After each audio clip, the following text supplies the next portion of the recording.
The moment our fellow geeks, dweebs, nerds, and other unfortunates have been fervently waiting for has finally arrived. It's time for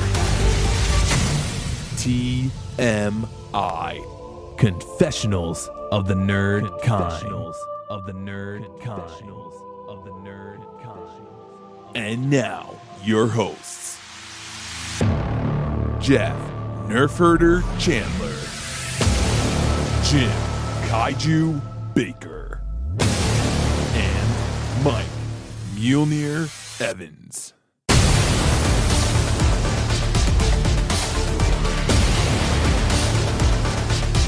And now, let's get on with the show.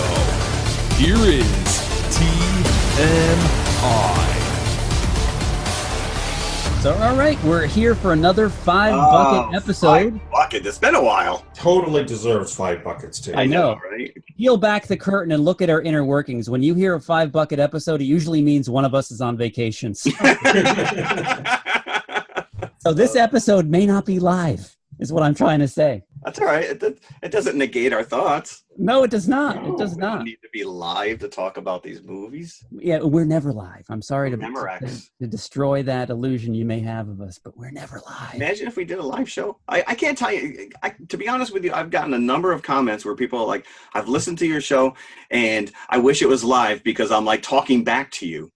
And I'm like, that would be interesting to have an interactive, I don't know how that would work, like a call-in show. Yeah, I see what you're saying there about Winter Soldier, but did you think about the fact? It's like, well, we can open up a chat window. You know my answer to that? Get your own podcast. We worked too long and hard. We're the ones who bought the microphone. We sat there in Middletown for 8 hours. We pay every month. I like the fact that people, like, you know, I listen to other podcasts, and it's very formulaic. This is a much more open forum, you know, back and forth between the three of us.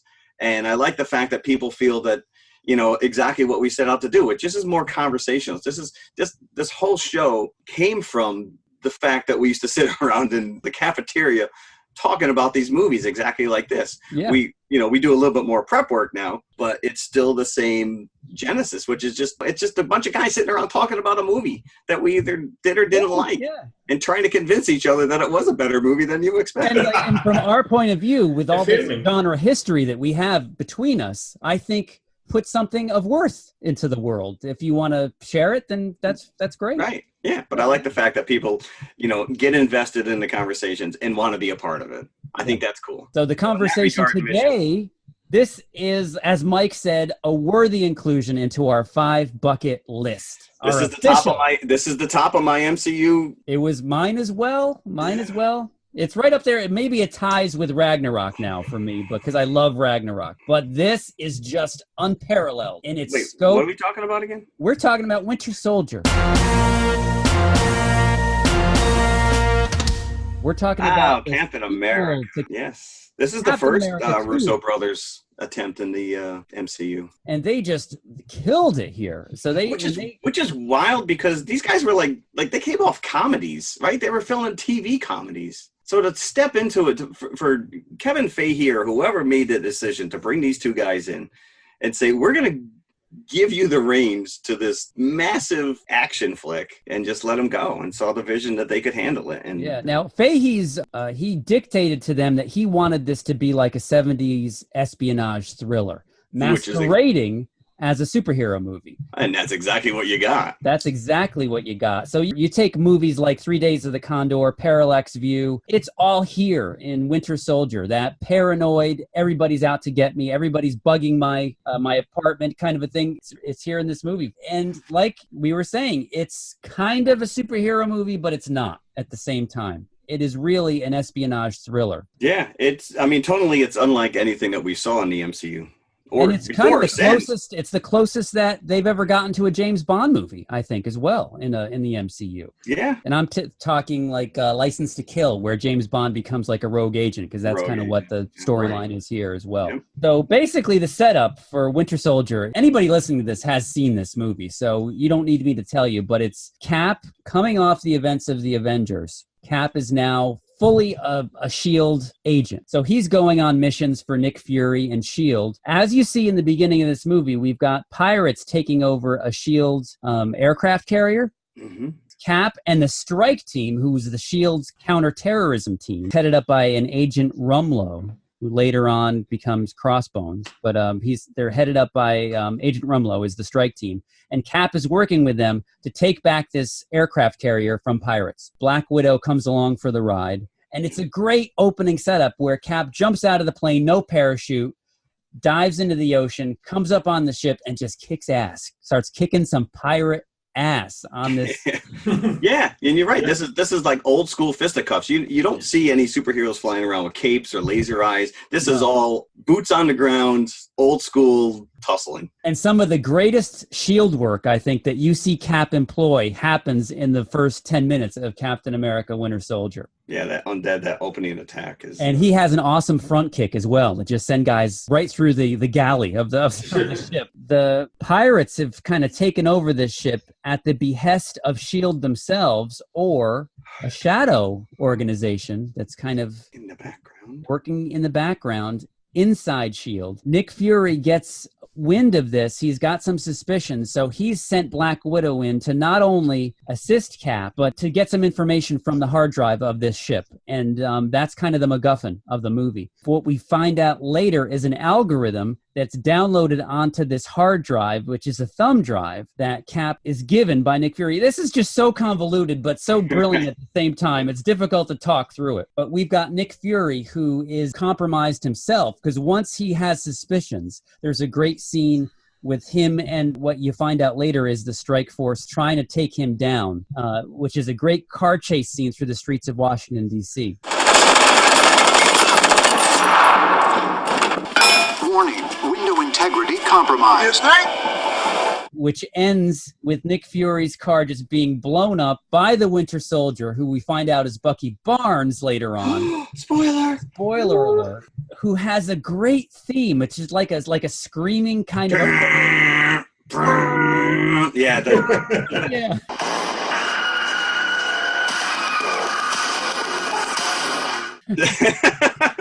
You did that very well. Alan Silvestri does the score on this, and it is just top notch. So Nick Fury's SUV kind of goes, does a few somersaults once Winter Soldier blows it off the street. And so it's upside down in the street. And then in the great scene, what looks like he's used a lightsaber, maybe Mace Windu's lightsaber has been left over. Back pocket. Yeah, he's got it in his back pocket, and he goes through the street. Winter Soldier never chases him down the hole, which you'd think he would. So he escapes with this hard drive, shows up in Cap's apartment, gives it to Cap. He gets shot by the Winter Soldier. Cap chases him, but Nick Fury ends up dying, but not really, because it's really just a setup. Yeah, there's a lot of... there's a lot going on here, and anybody that's seen it doesn't need me to recount it for you, but it's an awesome paranoid thriller where Cap is going rogue, because what we find out is that Hydra has taken over S.H.I.E.L.D. from the inside, and that they have a plan. They're going to unleash 3 helicarriers to shoot millions of people that they perceive as a future threat to Hydra. And how do they know this? Algorithms. From algorithms, which is set up from... Arnim Zola. Bless you. Thank you. In the comics, he's like a robot. He's... that manifests himself on a TV screen. And you'd never think that... MODOK, right? Isn't he MODOK? Yes. Yeah, which is just, like you said, it's like a giant TV screen with a face in the middle, which Ninja Turtles stole that whole idea, by the way. And you'd never think that they would ever bring this guy to the MCU, because how can you... Yeah, but he played large in Captain America. He was one of the sniveling scientists in...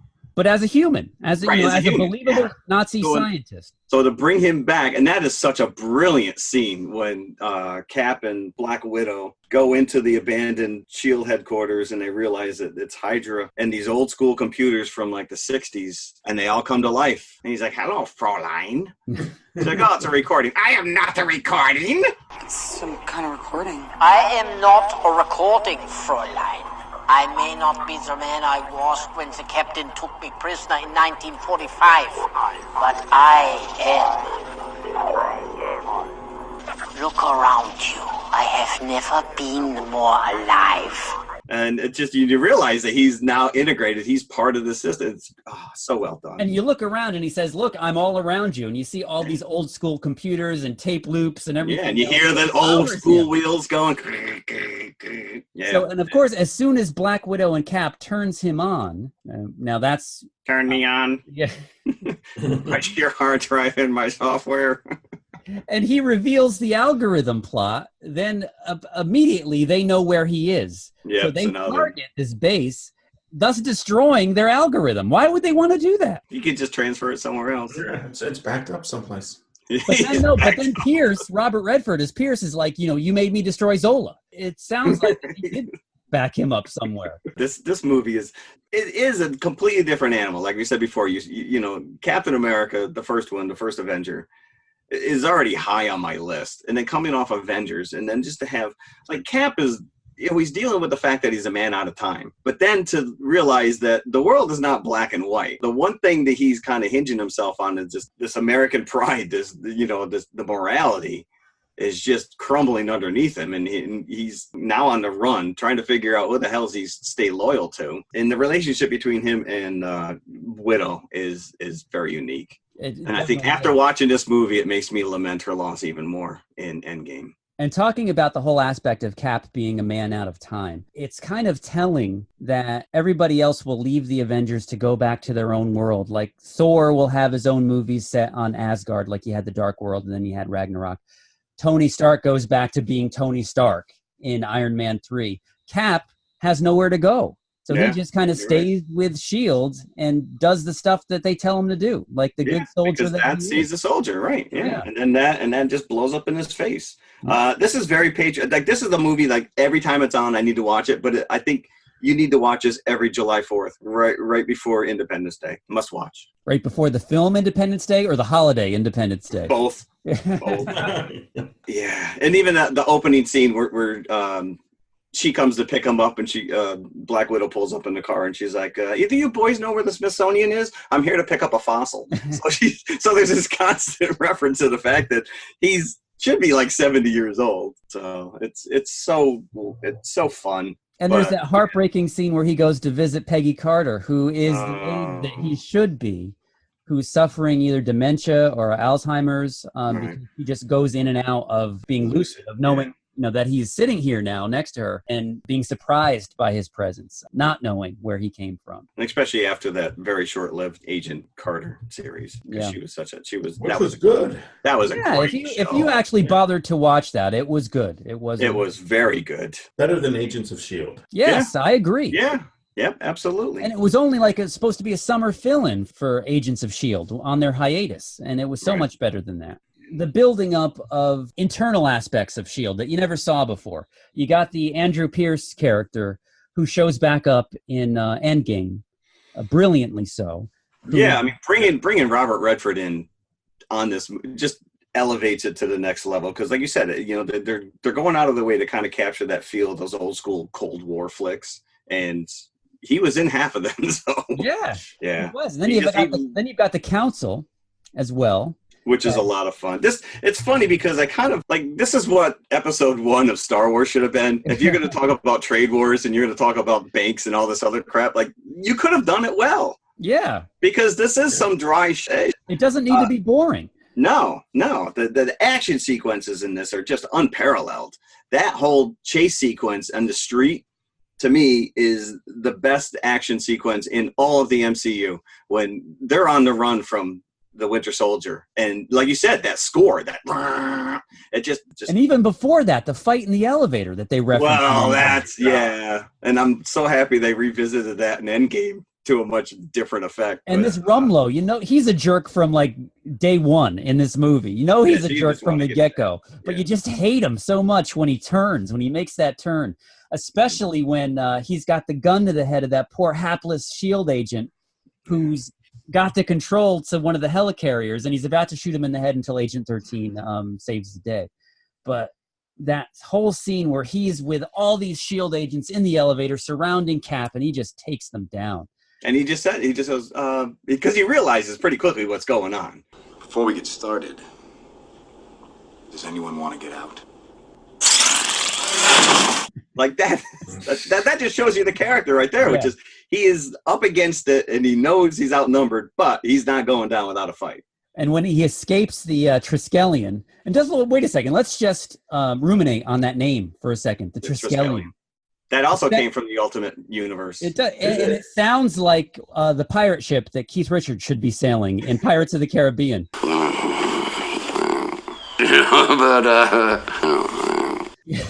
What do you say?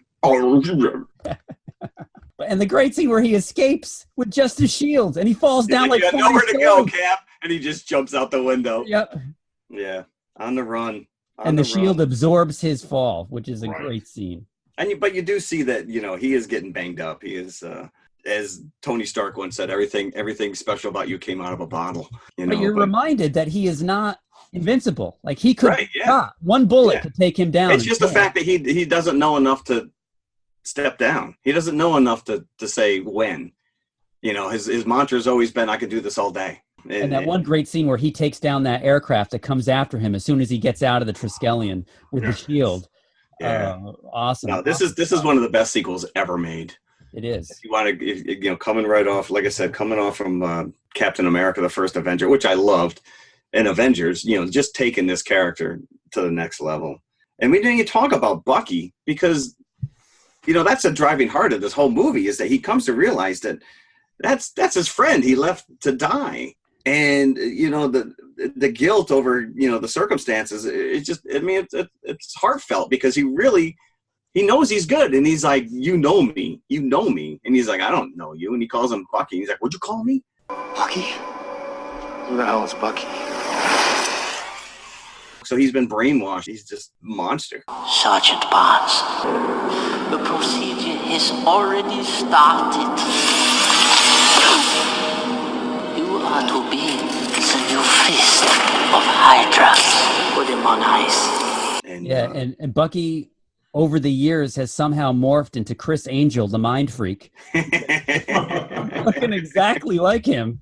And the reveal when Cap is first chasing him over the rooftops after he shoots Nick Fury and he catches his shield is just a great scene. Yeah, and you always were led to believe that, when Cap stepped down that this guy was going to take over. That to me was the biggest shock of Endgame, was that Bucky did not take on the mantle of Captain America. Yeah, talk about unstable, though. There's probably a reason for that. Well, he's had he was recovering there in Wakanda. Yeah, but he had that anti-brainwashing. They probably brainwashed him back, just like they brainwashed him into Winter Soldierism, right? You are good. And then the Falcon. We didn't even talk about the Falcon yet. We haven't. Which is that whole opening where they set up the friendship. Yes. Between Sam and Steve. On your left. And when he takes out let's talk about the list too. That Falcon gives him Trouble Man by Marvin Gaye. Oh yes, yeah. I'll add it to my list. Now this is a nice Easter egg because, as you guys I'm sure know, that in every territory that this movie came out in, there was a different list. Yep. Yeah. Per the territory that was watching it. So it had the last 5 were always the same. The last 5 items on the list were always the same in every territory. So that was Thai food, Star Wars / Star Trek, Nirvana, the band, Rocky, with Rocky 2 with a question mark in parentheses right next to it. And then, of course, Trouble Man, which Sam gives him at the end. But I wrote them all down, all the notable lists. So in the U.S., you had the other 5 were I Love Lucy, The Moon Landing, The Berlin Wall, Up and Down, Steve Jobs, and Disco. So that's the U.S. In the U.K., you had Sherlock, the TV series with Mr. Cumberbatch, The Beatles, the World Cup Final 1966, and Sean Connery. Some other notables in Latin America, Shakira was on there. In Italy, Roberto Benigni was on there. Of course he was. In France, Daft Punk and The Fifth Element were both on there. Nice. In Australia, AC/DC was on there. Steve Irwin, the crocodile hunter. Because Australia had nothing else to offer. Is that really what it comes down to? Paul Hogan. And Sleepy, the outback kangaroo, made it to the Australian list as well. Yeah, they were scraping. I'm sure Steve just beat down his front door to find what that one was. You couldn't even have thrown a Mad Max reference in there. Yeah, you'd think that they would. So, but it's just a fun thing to be aware of, that that list is different in every country depending on where you were watching the movie. I did not know. Yeah. Now you do. So, let's get back to the Falcon. It's just such a realistic thing that they're two soldiers kind of out of place, Cap being literally out of time, and Sam trying to get back into civilian life after a tour in the Gulf. So they bond over that. And Cap even goes to it's kind of like a AAA meeting for veterans. Yeah, and they pay homage to that in Endgame, because what does Cap do? Is he starts those therapy groups for people that are dealing with the ramifications of the snap. So I thought that was a nice little callback. Yeah, and how Sam so easily falls into the team of Cap and Black Widow, and then later Nick Fury. Because apparently, when they first get introduced, Sam says he flew in the Gulf. Doesn't say he was a pilot. Yes, correct, right. Says that he flew, and then it turns out that he wore the wings even over there. So, and he knows where they are, and you don't see it. It happens off camera, but they break into whatever stronghold that holds these wings to get them back for Sam, and then he becomes the Falcon. Is he going to have them when he has Captain America's shield? I don't know. That's a good question. Right? He's got to, because he's not a super soldier, so that's all he's got. That would be off. That's going to be amazing. Yeah. Throwing that shield around while he's flying. So now, also, it begs the question, when Cap is doing all these shield acrobatics, the shield always finds its way back to him. Is that because it's magnetic? Because you do see him stick it on his back numerous times. Right. I don't know if it's ever been explained. Is it? It's all like trajectories. Yeah, you don't know. Yeah. It's a boomerang. The boomerang effect, right? So this leads us to the finale of this movie, which is the three helicarriers lifting off, and then Cap's mission, along with Sam, is to get these three hard drives, a switch out into the helicarriers so that they can be taken over by Maria Hill, who's working them remotely. So they've got to get into each of the three helicarriers, switch out one hard drive for Maria Hill's, but they have to do it in all three of them. So they've got to get to, so Falcon's doing one and Cap is doing two. And of course, right before he gets the third one in there, the Winter Soldier shows up. Yeah. And they've got to have one last climactic battle inside the helicarrier, and where Cap is trying to tell him that he's Bucky, and he finally breaks through to him, but not before this ferocious battle between the two of them, because Bucky is trying to deny it from years of being a captive of Hydra. So it's a very emotional climax to this movie where Cap doesn't want to fight him, but he's just doing so to defend himself until he can break through to Bucky's psyche. Break through the inner wall that Hydra's put up. It really informs that character, especially in Civil War, because Cap knows who he is and knows the potential of Bucky as being somebody good. It's just severely tested once Tony Stark finds out that it's the Winter Soldier that actually assassinated his parents. Yeah.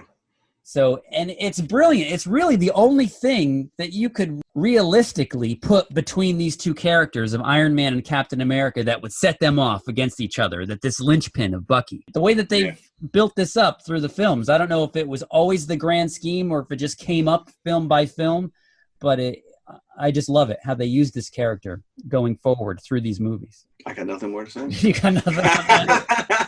Well, I mean, look, the movie is flawless. Well, there is one thing that I have. Here we go, boy. All right. That I have problems with. Agent Sitwell, right? That they capture him at some point, and he gives up the goods. He really gives them the plan of what these three helicarriers are going to do and why. And he even breaks it down by name. He's like, there's some individuals out there that, because of the algorithm, we know are going to be a problem for Hydra going forward, and we're going to take them out. Stephen Strange is one of the names that he gives. This takes place before the events of Doctor Strange. So at this point, Doctor Strange is just a douchebag surgeon. Why would he be on Hydra's watch list? There's no indication that he's going to become the master of the mystic arts that he does. So that doesn't make sense to me. Like, I want to say there may be some time travel shenanigans going on. Yeah, I don't know. Okay, now I hate the movie. right down to 4 buckets. See that didn't make sense, but that's my only. But quibble. that's a quibble. That's because that's a Easter egg that they threw in there because they knew they were making a movie. They knew that they were coming up with Doctor Strange. Yes, right. So yeah, and the fact that Black Widow must really like Hubba Bubba because she bought all those packs of gum to get that. But she's always chewing. Yep. She changes her hair in every movie too. She does. I guess that's just the. She's got to switch up. She's got alter egos, right? She's got to switch it up. Yeah, I guess so. Not anymore. Now, and I was convinced when I first saw this in the theater that when Alexander Pierce, when Robert Redford opens his refrigerator, that you could see a Newman's Own salad dressing. Yeah, you brought it up. I couldn't see it when I watched it at home. It is there. It's if you look at it's there. Sorry, Mr. Pierce, I forgot my phone. Oh, Renata. I wish you would have knocked. I'm surprised that you were able to see it because I think it is kind of hidden, but once you know it's there, you can see it. Yeah. So, of course, a reference to their famous Butch Cassidy and the Sundance Kid from 1969. Yeah. So, yeah. So when I saw this, I was just blown away in the theater. Of course, you kind of think this with every Marvel movie that is my favorite, but with Winter Soldier, it was unequivocal. That was like they have not done something even close to this before. No. And Avengers was like, it was a tough call for me between Avengers, the original Avengers, and Winter Soldier. Yeah, I don't know if they've gone beyond it since. Again, no, but it was very exciting when you found out that these guys were set to direct Infinity War, because coming off this movie, you're like, we need to keep these guys on retainer. Yeah, especially after Joss kind of lost the plot with Age of Ultron, which I think he's kind of lambasted wrongly for, but I do think that Age of Ultron is not as successful as the original Avengers was, as much as I do like Age of Ultron. So I think it was kind of time for him to step down, maybe recharge his batteries. True. And step aside for these Russo brothers because they've just been hitting it out of the park every time they direct a Marvel movie. We just saw a trailer for a Chadwick Boseman movie, which I think they don't direct it, but they executive produce it, called 21 Bridges. And it looks pretty impressive, but they're executive producer. They're branching out. They made a name for themselves with this, that's for sure. And let's talk about Chris Evans, who just really brings it for this in this movie. Well, that's, I've gone on record before, which is I was never really a big, huge Captain America fan, but he is my absolute favorite character in the MCU. And matter of fact, Fantastic Four was on last night, and you watch this with him as Johnny Storm, and you're like, that's not even the same guy. No. Like, he really has imbued himself with, the fortitude of this character and the righteousness of doing the right thing. And it just, when I heard that he was cast as Captain America, I just thought, really? The Johnny Storm guy from Fantastic Four? Yeah, because really, what else did you have to kind of... Yeah, so you thought that this was going to be like a goofy, throwaway, joke-filled franchise, this Captain America thing. No. Right from the get-go, he owns it. Yeah. Yeah, absolutely. I mean, he is the heart and soul of the Avengers. I mean, you say what you will about Tony Stark as Iron Man. He is the brains, but yeah, Captain America is the heart. And part of the big reason why is because you see Captain America in the first one. You see him a little bit in Winter Soldier as his former Steve Rogers self, but definitely in the first Avenger. You see Steve Rogers as that asthmatic 90-pound weakling. And he endears himself to you as the audience. And it's Chris Evans. It's somehow they pulled it off. Yeah, I always thought they kind of rotoscoped his head onto like a double body actor, and they did the opposite, which is they filmed those scenes with him as he is all built up, and then they demuscleized him. There's a studio that like specializes in that stuff. I think they kind of came off of Benjamin Button or whatever. Yeah. But it's crazy. I mean, you watch that, and his head looks a little too big for his body, but it works. You never once don't believe that that's him. Yeah, and apparently they were considering maybe using another actor to play those scenes, and he was like, "No, it's got to be me. It has to be. Yeah, you can't come out of that machine and be a completely different actor." And it's right, and you're just with him throughout his mission because he is just so doggedly pursuing what is right and what is just. He sells it completely. It could be a completely cheesy character in the hands of anybody else. Yeah. But he's just so earnest and sticks to his earnest. guns. Yeah, very much so. And that's why it's, in Endgame, he's so satisfying that's the only way you could possibly see this character going out. on his own terms. Yeah, so he's no longer a man out of time at the end of it. No. He goes back, yeah. Yeah, love it. Absolutely love it. And of course, we got to mention that this is the same New Jersey shield bunker that we see in Endgame. Was it even the same shot of the Welcome to New Jersey sign that you see? Do they go from that same angle? Do they take it to even that far in Endgame? I'd have to rewatch it. Yeah, we'd have to watch it back to back. Yeah, but that's where he trained, so you saw that in First Avenger as well. Yeah, you did. Yeah. So they've gone back to that a couple of times, yeah. So, and also the other thing that kind of preempts you, now that you were watching Winter Soldier with all these other movies right up through Endgame under your belt as well, there's a little bit less in Nick Fury's eye patch, because now you know that it was just cat scratch. A cat scratch, and especially when he takes off the eye patch and it's the big reveal, and you're thinking, oh, it's just, how can that be a cat scratch? That it looks like bear claws going down his face. Oh, he got flurkened. Yeah, yes, he did. So there you go, a worthy inclusion into our 5 bucket list. Yes, yeah, absolutely.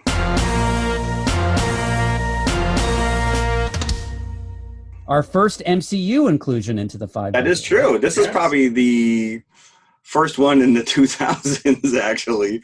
Most of our 5 buckets kind of fall in the 80s. Yeah, and the other great thing about this movie is that even though it is firmly entrenched into the storyline of all these overarching, the Thanos thing, this does not feel like you're just moving along to Infinity War like some of the others. This is its own animal. Yeah, it is its own animal. There's no reference to Infinity Stones or gauntlets or anything. It is just stands on its own as its own thing, as a Captain America story. So that's interesting you bring that up, because the question is, why didn't he bring in some of the other Avengers then into this film, into the storyline? If he's on the run, why not call up Thor or someone else to help him out? Well, you could say that about anybody, any of the I know. Movies, it does stand alone, but it stands alone to the point where, maybe they negate the idea that there's these other superheroes just on the peripheral that could have helped out. Or maybe they're all too proud, all these heroes. They don't want to call somebody. I mean, this only takes place over the course of 2 days, 3 days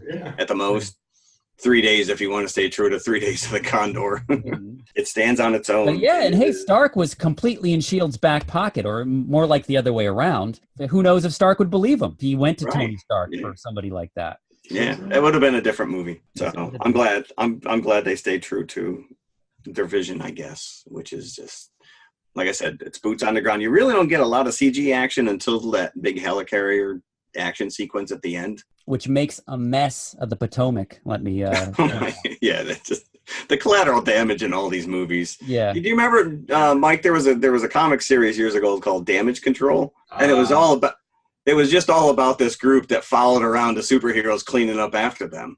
That's what you need. That would be like a comedy on Fox. Well, yeah, they were still doing it on Spider-Man Homecoming. Oh, that's right. Yeah. That was that was the cleanup crew. But I could see it being, I think it was played up as comedy. I'm trying to remember the book series now.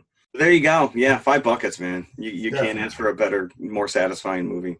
And what kind of merchandising was there for this movie? I don't remember any Happy Meal tie-ins, but there had to have been the requisite Hasbro toy line, even though I don't know how many kids would be playing espionage, or is my apartment being bugged? New Captain America Super Soldier Gear.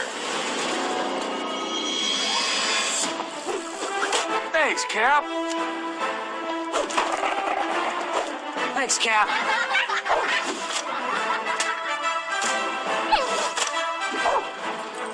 Thanks, Cap. Thanks, kid. Gear up, Super Soldier, with new Captain America Super Soldier Gear. Each sold separately, batteries not included. And the Captain America costume, great choice to bring it back to that soldier-looking outfit, more so than the bright blue Avengers iteration of the Captain America. Just brings it down to earth even more. And that's actually one of my more favorite Stan Lee cameos, because at some point Cap leaves his suit behind and he has to get another suit, so he sneaks into the museum and he steals the one that's on display. Stan Lee is the guard, I guess, and he just comes out and he sees it's missing, just a naked mannequin. He goes, "I am so fired."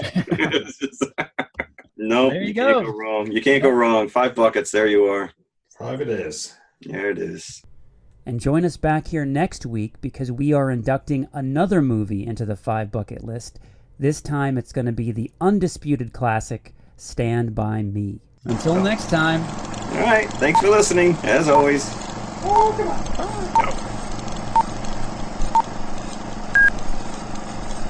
I am not a recording, Fräulein. Very interesting.